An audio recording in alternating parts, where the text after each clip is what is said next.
O CREA, que é o Conselho Regional de Agronomia do Amazonas, reúne o que nós podemos chamar de notáveis nessas duas profissões tão importantes da nossa sociedade. No Amazonas Acontece de hoje, vamos falar da atual situação da BR-319 e o caso do viaduto inaugurado na gestão passada e fechado pelo atual prefeito de Manaus.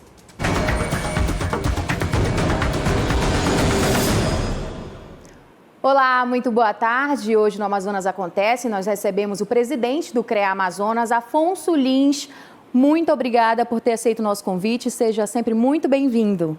Para a gente é um prazer e é muito interessante que a gente possa estar falando um pouco mais da engenharia, da agronomia e das geociências para todos os amazônidas. Com certeza. Presidente, a gente já começa falando que após ter sido entregue pela administração anterior, o viaduto do Manoa continua interditado, foi interditado, né, alguns dias ali depois da inauguração, ainda no ano passado. O que houve? Bem, na verdade, nós fomos chamados pela própria prefeitura, né, recebemos uma ligação, o vice-prefeito, que também é o secretário de infraestrutura do município, pediu para que o CREA estivesse presente e fizesse um levantamento. Nós criamos um grupo de trabalho com o intuito de averiguar todas as obras públicas, não só os viadutos, mas também a gente quer também fazer o interior do estado do Amazonas, porque a gente sabe que tem hoje para mais de 200 obras paradas no interior do estado. Então a gente quer trabalhar nesse sentido para colocar para a população o que realmente vem acontecendo na engenharia em geral. E aí nós criamos o grupo de trabalho e, consequentemente, fizemos uma averiguação da situação do viaduto. Muita gente não teve acesso ali às informações do viaduto, sobre o laudo, né, do viaduto. Quais seriam os erros? Vários. Na verdade, vários erros foram cometidos ao longo da obra. Inclusive, infelizmente, a obra não conseguiu ter um acompanhamento do próprio TCE presente, porque teve a pandemia e, consequentemente, o TCE não conseguiu acompanhá-lo. E vários erros que nós constatamos e fizemos ver no próprio laudo. Fizemos algumas solicitações à prefeitura de Manaus com relação a projetos, com relação a ensaios que precisavam ter sido feitos na época e, pasmem, muitos desses ensaios não nos foram entregues. Então, nós fizemos um laudo mesmo sem termos acesso a esses ensaios e também a alguns projetos que precisavam ter sido feitos anteriormente, até mesmo para que pudesse ter sido executada a obra. Mas isso que o senhor fala foi na gestão anterior?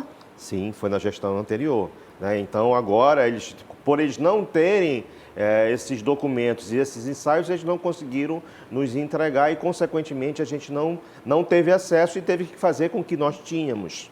E aí, nós fizemos um laudo com 21 laudas e nós fizemos em torno de 7 exigências à prefeitura para que ela não desse continuidade ou não pudesse liberar a obra sem que tivesse tido ou que haja essas 7 intervenções por parte das empresas ainda que executaram o serviço do viaduto. Então foi essa a orientação que o CREA Amazonas passou para a prefeitura? Sim, para inclusive isso originou uma reunião da prefeitura com o próprio TCE. E o TCE chancelou as exigências por parte do CREA para que essa obra fosse dada sequência. Inclusive, essa situação do Manoa virou aí meme na internet. Como ficou para a parte o olhar do CREA com essa situação, né? Uma obra tão importante, uma obra que os moradores ali da região, né? Não só os moradores, como dos bairros vizinhos, estavam aguardando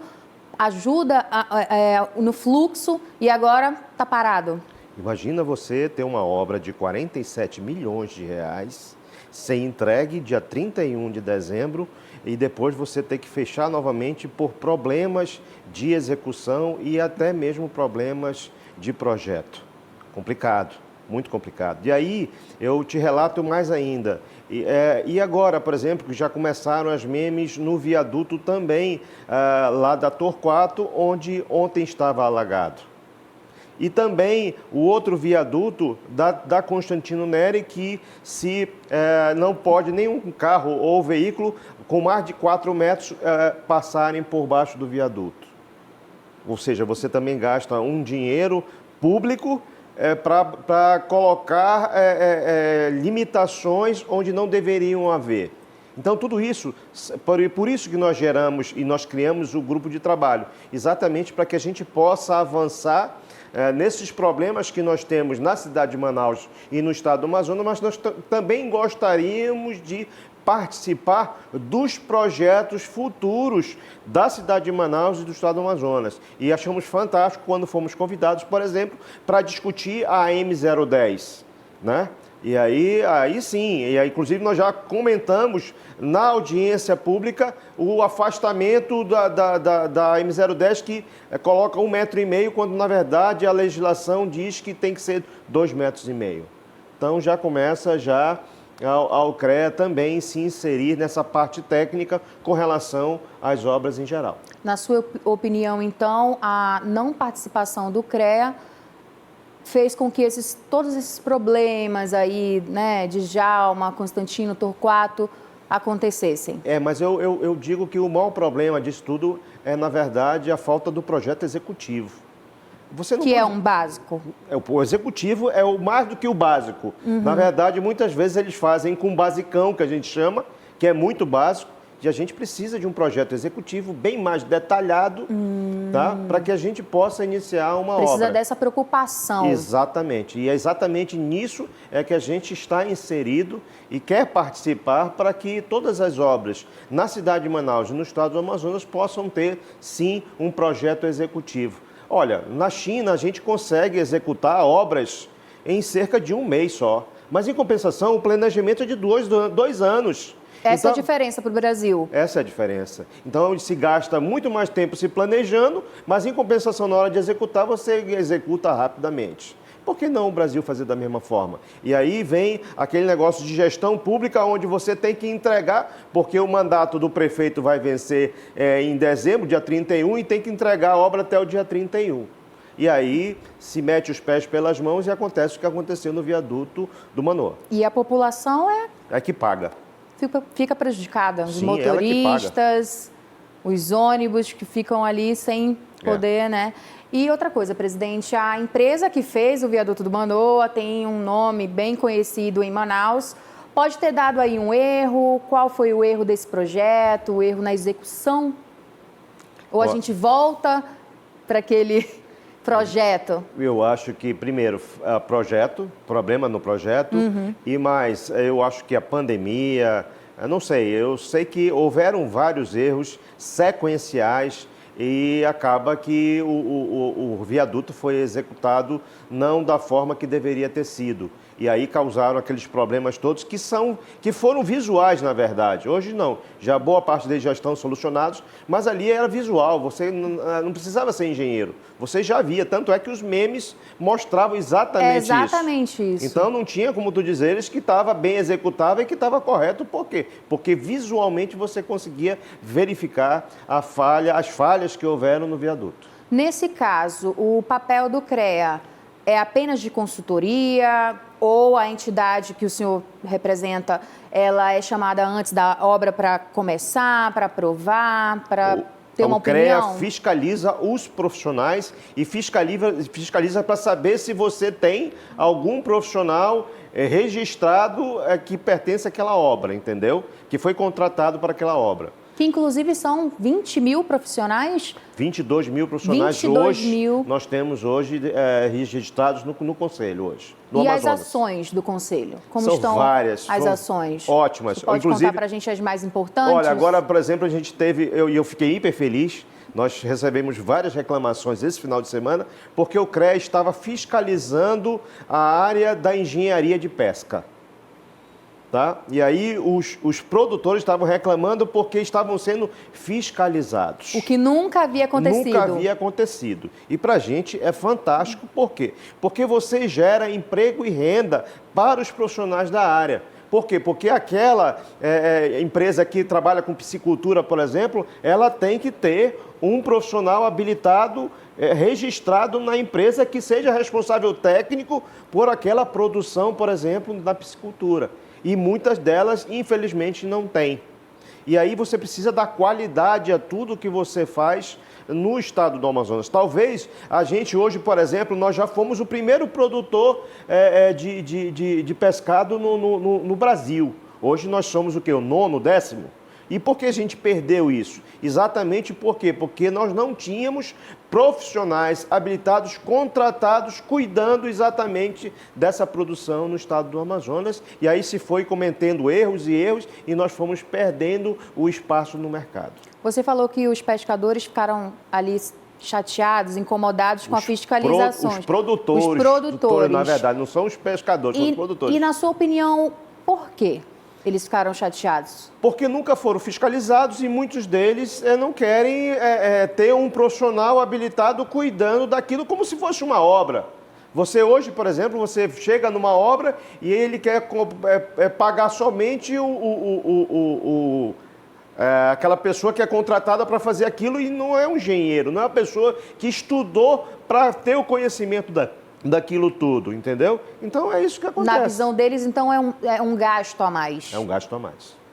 E não um investimento, que é na nossa visão, é um investimento que vai levar com que aquela produção seja muito maior à medida do que vai se evoluindo. Tem a questão da segurança também, de um profissional que também, sabe do que está fazendo também, e que vai trazer, sim, um retorno. O viaduto. Se você tivesse com profissionais, realmente profissionais de ponta ali, você não teria tido esse tipo de problema. Olha só a importância, então... Sim, claro, não tenho dúvida disso. ...do CREA, de profissionais... Sim, claro. ...registrado no Conselho, né? E agora, qual a orientação do CREA para evitar esse tipo de situação do viaduto do Manoa? O que o CREA pode dizer sobre isso? Bem, nós criamos os grupos de trabalho, nós estamos nos inserindo em várias vertentes, né? Agora, por exemplo, com a pandemia, a gente tem se inserido muito na engenharia hospitalar, que é uma engenharia nova.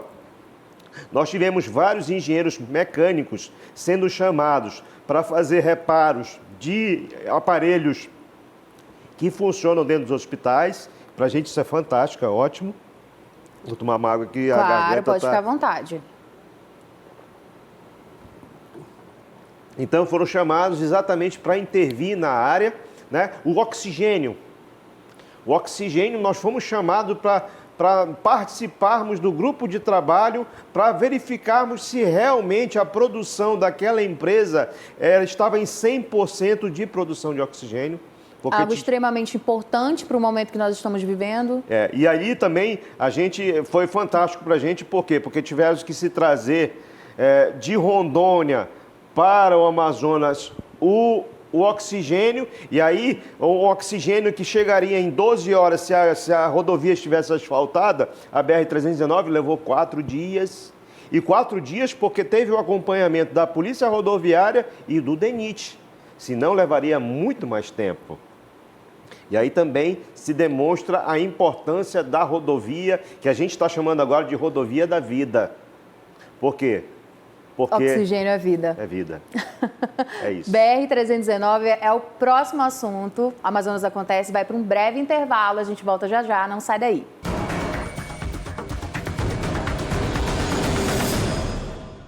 Amazonas Acontece de volta aqui na tela da Band Amazonas e hoje nós recebemos o presidente do CREA Amazonas, Afonso Lins. Presidente, BR-319, mais um inverno é vivenciado aí pelo nosso povo, mais uma vez a BR vira notícia, atoleiros de um lado, promessas de melhoria do outro lado e no meio a questão ambiental. O CREA tem alguma solução definitiva para compartilhar com as autoridades sobre essa via?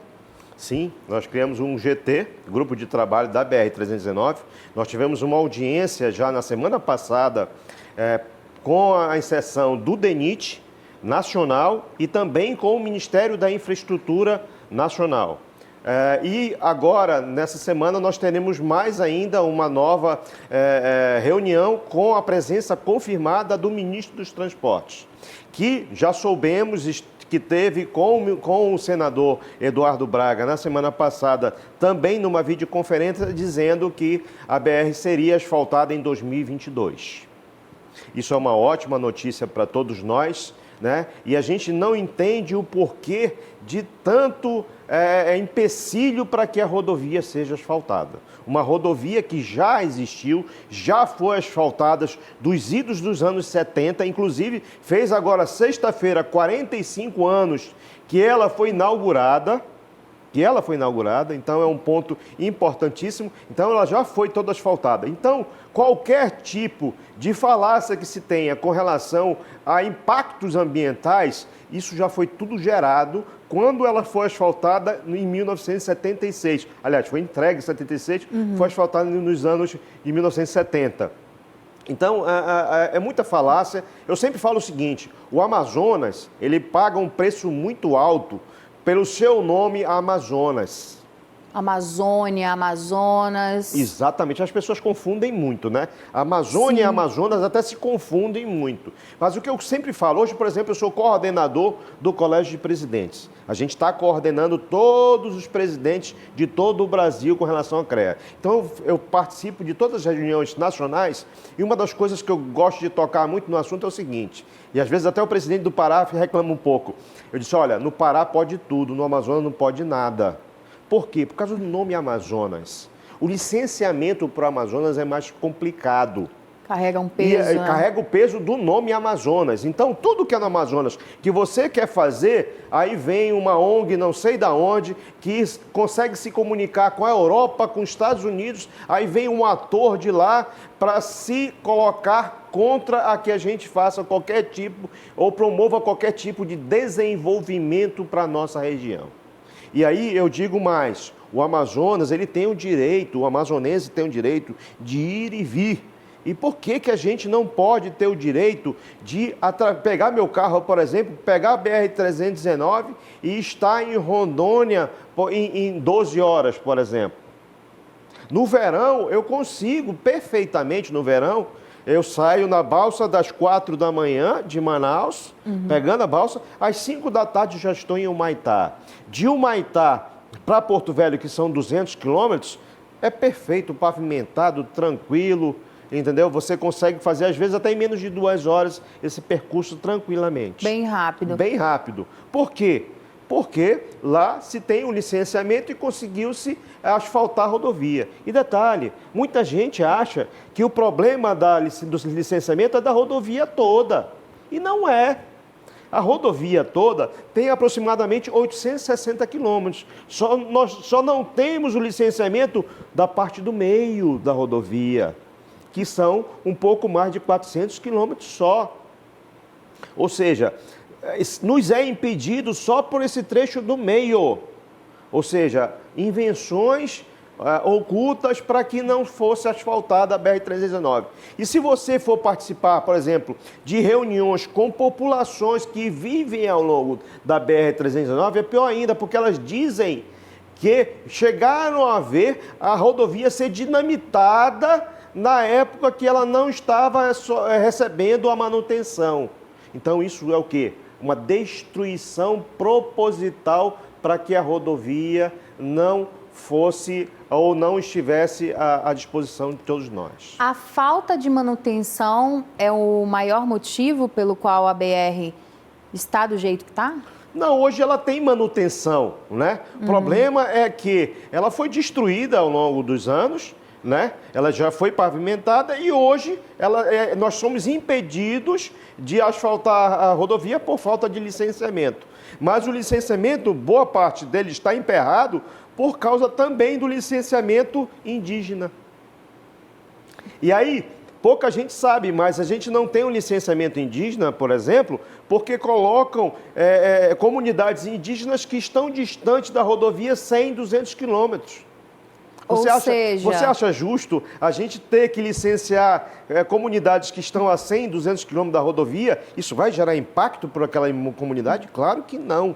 Mas aí, quando tem audiência, as ONGs, etc., aquelas... É um dos maiores Aquelas motivos. pessoas ocultas, elas fazem questão de estar presente para colocar empecilho a que a gente não tenha o licenciamento da rodovia. Já teve, inclusive, um despacho por parte do Tribunal de Contas da União que dizia que foi excessivo até hoje a quantidade de exigências feitas por parte dos órgãos ambientais relativo à BR-319 e a quantidade de gasto que foi feito em função do licenciamento ambiental também da BR-319.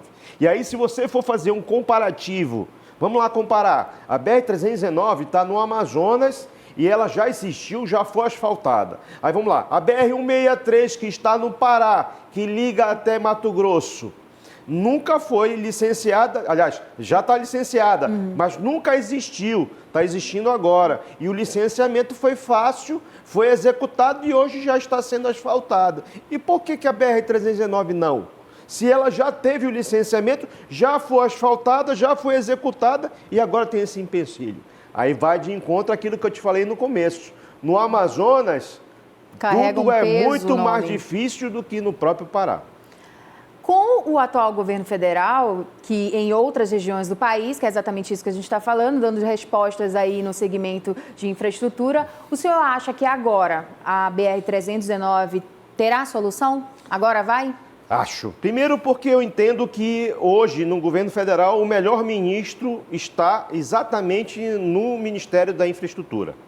Detalhe, boa parte do Ministério da Infraestrutura e do próprio DENIT, ela tem no seu comando engenheiros que são militares, mas que estiveram no Amazonas, ou seja, serviram no Amazonas. Sentiram na pele a dificuldade. Exatamente aí. Conhecem como ninguém a situação do amazonense. O vice-presidente da República, por exemplo, serviu em São Gabriel da Cachoeira e tem parentes em Humaitá. Então, ele conhece a realidade do Amazonas.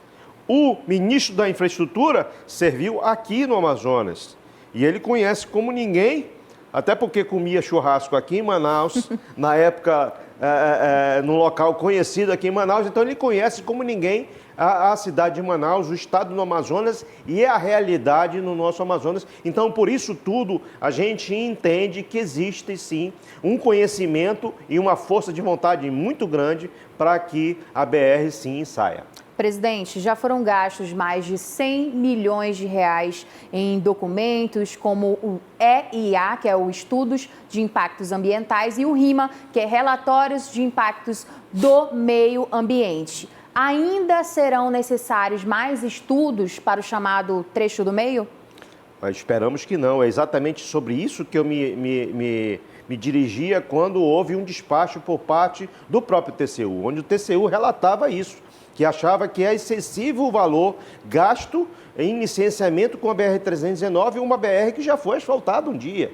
E o impacto ambiental que sofreu já foi sofrido. E mais ainda, você acha que uma rodovia como a BR-319, onde já se tentou ao longo de toda ela plantio de tudo que foi espécie e não se conseguiu, por exemplo, plantio de mamão, plantio disso, plantio daquilo, porque o solo é ruim. Então você não vai conseguir desenvolver nada ao longo da BR-319. Para você ter um solo bom, você vai ter que investir. Você acha que vão querer investir para fazer plantio ao longo da 319? Claro que não. E aí você vai ter invasão ao longo da 319? Não, porque se você já tivesse que ter tido, já teria. Diferente, por exemplo, da BR-230 Transamazônica, onde o solo é bom e ao longo da rodovia se tem bastante... É diferente. É diferente, tem produção ao longo da rodovia. Aqui não se tem produção, por quê? Porque o solo é muito ruim. Então, é só você ter um pouquinho de entendimento, você ter um pouquinho de levantamento, que você vai ver que as invasões que se falam tanto, que se vai ter, se você for liberar a rodovia, por exemplo, claro que não vai ter. E hoje, você tem tecnologia para você fazer um acompanhamento ao longo da rodovia. Se lançou agora, por exemplo, o satélite, né? Que ele vai monitorar exatamente esse tipo de ação na Amazônia em geral.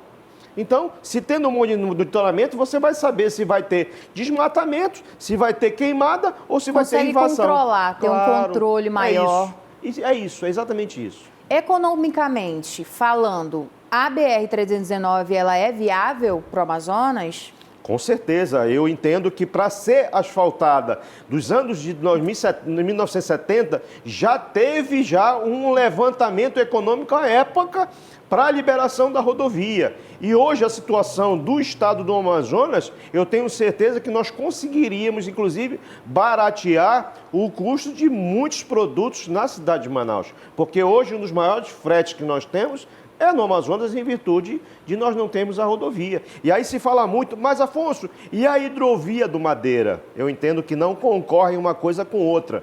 Por quê? Porque os produtos da hidrovia do Madeira são produtos completamente diferentes do que as que seriam transportadas na rodovia BR-319. Ah, legal. Para a gente finalizar, vamos falar um pouco sobre o CREA, sobre o Conselho, né? Conta pra gente aí as expectativas dos futuros trabalhos, né, na pandemia, como o CREA está fazendo seus trabalhos. Bem, o CREA só conseguiu trabalhar na pandemia, durante a pandemia, porque investiu muito em tecnologia. Nós, por exemplo, contratamos um sistema de atendimento por IP. Então, se ligava para o CREA conseguia transferir para aquela pessoa que era o atendente na casa dele, com o celular dele. Então, tranquilamente, a gente conseguiu dar prosseguimento ao atendimento. Hoje também nós temos o aplicativo pelo celular, então você consegue fazer praticamente tudo no Conselho pelo próprio app que você tem no teu celular. E além disso, agora nós inauguramos o ambiente do profissional dentro do CREA, a sala do profissional, que nada mais é do que o coworking dentro do CREA. Por quê? Porque muito profissional perdeu o seu escritório, não teve condições de pagar. E aí ele tem de graça dentro do Conselho o seu escritório à disposição, com computadores, com televisão, com sistema que você pode fazer uma teleconferência tranquilamente dentro do próprio Conselho. E além disso, o Conselho está no interior do estado. Nós recebemos com 2 inspetorias no interior do estado. Hoje nós estamos em 19 municípios do interior do estado. E continuando fazendo a fiscalização que a gente faz. Tivemos esse final de semana em alguns municípios do interior. Não vou te falar o nome do município, mas teve um município agora, por exemplo, que nós chegamos e a prefeitura não tinha um engenheiro contratado no município. Olha aqui que absurdo. E aí, porque o CREA estava lá fazendo a fiscalização, de imediato tiveram que contratar um engenheiro que passa a se responsabilizar por aquela prefeitura para que possa ter o acompanhamento técnico da prefeitura. Valoriza o profissional. Claro, e é emprego e renda que a gente consegue gerar também no interior do estado. E fazendo fiscalização, por exemplo, coisa que muita gente não faz, a gente vai a frigoríficos no interior do estado, fiscaliza o frigorífico. Sabias que o responsável técnico pelo frigorífico no interior do estado é o engenheiro de pesca? Oh. É um engenheiro de pesca. Então, você precisa o quê? Contratar um engenheiro de pesca para que seja responsável pelo frigorífico. Isso é emprego e renda sendo gerado pelo CREA no interior do estado. E a gente está avançando cada vez mais nesses próximos 3 anos de administração. A gente quer estar em 31 municípios, essa é a nossa meta para os próximos 3 anos. Por quê? Porque cada vez mais as instituições de ensino, ou seja, as faculdades e universidades, elas estão indo para o interior do estado. E o CREA precisa estar acompanhando tudo isso, porque são profissionais sendo formados no interior do estado e o CREA precisa estar presente junto aos profissionais. E eu, como presidente do CREA, faço questão, ontem mesmo estive participando de formaturas e vou continuar participando de formaturas com os profissionais que estão adentrando ao Conselho, porque eu entendo que o Conselho precisa cada vez mais estar próximo ao profissional, até porque muitos profissionais ainda confundem muito o que é CREA, o que é sindicato, o que é associação, e a gente precisa cada vez mais estar tirando esse tipo de dúvida dos profissionais para que eles possam cada vez mais estar avançando na engenharia, na agronomia e nas geociências. Afonso Lins, presidente do CREA Amazonas, muito obrigada pela sua participação mais uma vez. O Amazonas Acontece fica por aqui. Até sábado que vem.